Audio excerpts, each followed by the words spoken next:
کس بات کا اتنا شور ڈال رہی ہو تم آخر؟ باری کو اس کے آنسو ڈسٹرب کرنے لگے تھے۔ پہلے کچھ غلط ہونے کا اعتراف اسے چین نہیں لینے دے رہا تھا۔ جو ہوا ہم دونوں نہیں چاہتے تھے افق، پر کچھ تو مصلحت ہوگی اس میں بھی۔ باری نے گاڑی سائڈ پہ روکے اس کے چہرے کو ہاتھ میں لیتے کہا۔ افق نے رخ موڑ لیا، بیچارگی کی حدوں کو چھوتا۔ باری اپنے اندر ہوتی کشمکش سے بیزار تھا، وہیں افق کا رویہ اسے مزید تاؤ لا رہا تھا۔ میں بے شرم رشتہ ختم کرنا چاہتی ہوں باری، افق نے اس کے سر پہ دھماکہ کیا تھا۔ ایک طرح سے افق نے خود ہی باری کی مشکل آسان کر دی تھی، پر کچھ چھن جانے کا وہم باری کو کھوکھلا کرنے لگا تھا۔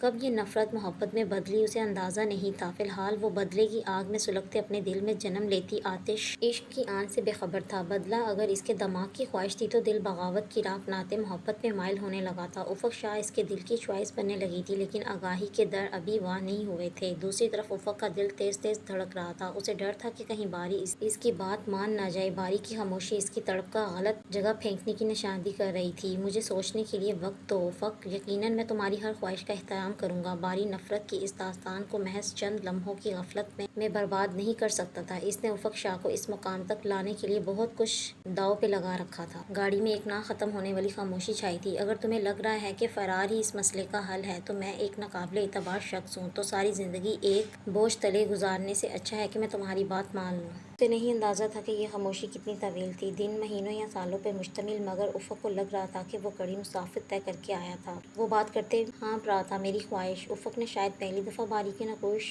ازبر کرنے چاہے تھے۔ غیر یقینی کیفیت میں وہ رانی کی اس غلط چال کو سوچ رہی تھی۔ اسے لگ رہا تھا کہ یہ سب باری سے کہے گی تو باری اس رشتے کو دنیا کے سامنے لانے کی بات کرے گا، کیونکہ اس نے خود کہا تھا کہ وہ افق پہ کسی کی پرچھائی برداشت نہیں کر سکتا تھا۔ اتنی آسانی سے اپنی محبت کو کسی اور کے حوالے کیسے کرے گا؟ پر وہ مہلت مانگ رہا تھا۔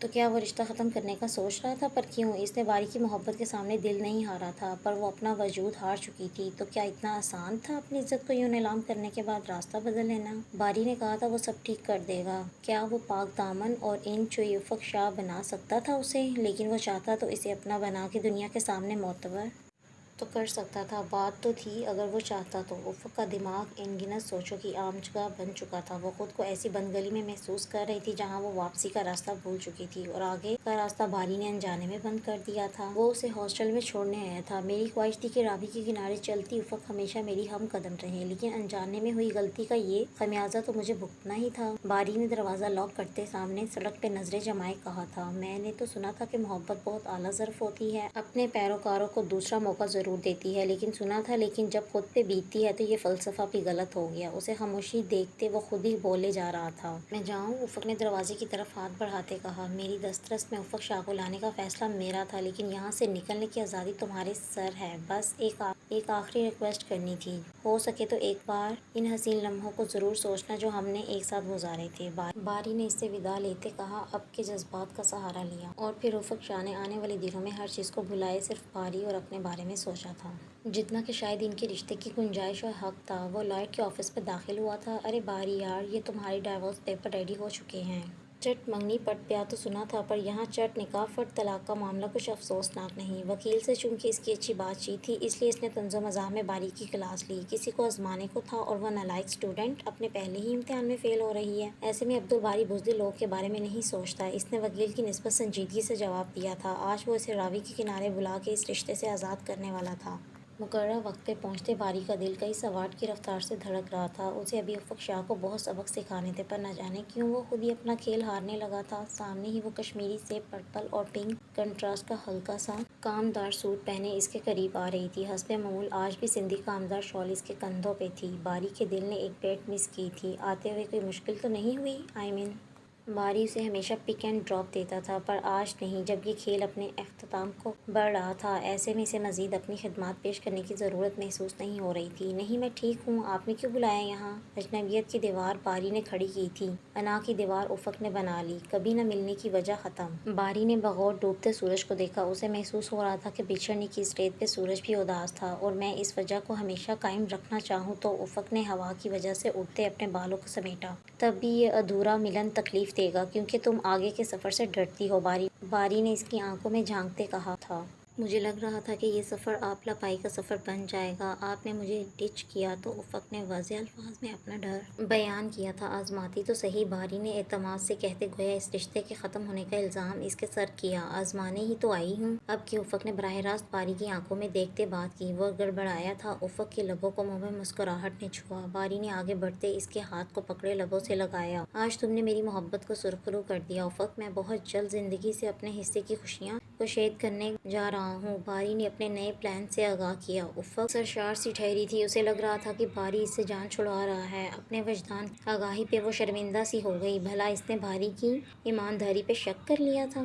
افق نے باری کے شانے پہ سر ٹکایا تو باری نے بھی اعلیٰ ظرفی کا مظاہرہ کرتے اس کے گرد اپنے بازو کا حصار باندھے اس کے ماتھے پہ بوسہ دیا تھا۔ افق نے شرم سے نگاہیں جھکا لی۔ ایک اور بات افق، تمہارے پاس میری امانت ہو، اگر میرے سچے جذبوں کی پذیرائی نہیں کر سکتی تو میرا ہاتھ بھی مت جھٹکنا۔ باری نے اس پہ حق بھری دھونس جمائی تھی۔ ایسا کبھی نہیں ہوگا باری، اس نے پر یقین ہوتے حامی بھری۔ بازی الٹ گئی تھی، باری تو ہار مان چکا تھا، لیکن افق ایک بار پھر اسے اس میدان میں سرخرو کرنے چلی آئی تھی۔ سب کچھ روٹین پہ آنے لگا تھا۔ یونیورسٹی میں ایک بار پھر سے باری اور افق ایک ساتھ نظر آنے لگے تھے۔ افق وہ گراؤنڈ میں بیٹھی انیتا اور ایلیا کے ساتھ انیتا کی شادی کے فنکشن میں تیاری کو ڈسکس کر رہی تھی جب انیزے اس کے پاس آئی تھی۔ افق نے سر اٹھائے سوالیہ نظروں سے اسے دیکھا تھا۔ کیا ہم کچھ دیر کے لیے بات کر سکتے ہیں؟ انیزے کا انداز کافی تیز تھا۔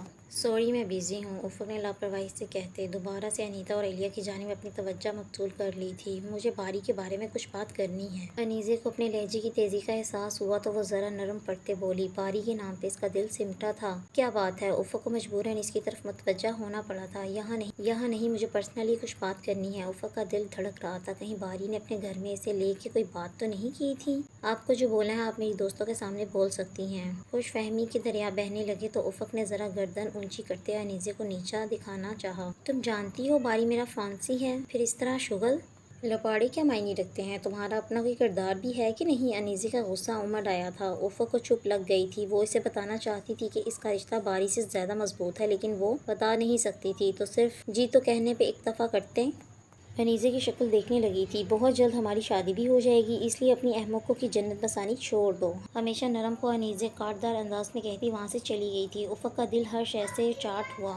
افق، اگر باری تمہارے ساتھ سنسیئر ہے تو اسے تمہارے لیے پلیز اسٹیپ لینا چاہیے، یا کیا تمہارے ساتھ بھی محبت کا ناٹک چلا رہا ہے؟ اور کتنی ڈھٹائی سے اسے ڈپارٹمنٹ میں اپنی فیونسی کے ساتھ بھی گھوم رہا ہوتا ہے۔ دھرمیش میرے ساتھ ایسا کرتا تو میں اس کی جان نکال لیتی۔ انیتا نے باری کو ڈپلومیسی کا غبار اس کے سامنے نکالتے نظروں سے سامنے اشارہ بھی کیا تھا جہاں وہ انیزے کے ساتھ شیک شیئر کرتے باتیں کر رہا تھا۔ میں اتنی کنزرویٹو نہیں ہو سکتی، اس کی کزن بھی تو ہے انیزے، اس نے مجھے کبھی باؤنڈ نہیں کیا، اور یہی تو اس کی صف تھی۔ جو افق آزادی چاہتی تھی باری نے اسے وہ سب دے رکھا تھا۔ افق نے لاپرواہی سے شانے اچکائے۔ اس کے نزدیک باری سے اس کا کوئی دل کا رشتہ نہیں، ایسے میں وہ جو کرے اسے فرق نہیں پڑتا۔ کمال است، ایلیا نے طنز سے کہا۔ تم لوگ ڈریسز اوکے کر رہے ہو یا میں جاؤں؟ افق کو یہ سب فضول کی باتیں لگ رہی تھی۔ ہاں جی، آپ کا شاہجہاں جو آ رہا ہے تو آپ تو بولیں گی۔ انیتا نے افق کو چھیڑا کیونکہ باری اب انہی کی طرف آ رہا تھا۔ واقعی شاہجہاں ہے نا، اور کچھ کرے نہ کرے افق تمہارے لیے محل نما مقبرہ تو ضرور بنا دے گا، ایلیا نے شوخی سے کہا تھا۔ کبھی کبھی مذاق اور شغل میں کہی باتیں بھی سچ ہو جایا کرتی ہیں۔ نیکسٹ ایپیسوڈ جلدی اپلوڈ کروں گی، تب تک کے لیے اللہ حافظ، اپنا خیال رکھیے گا۔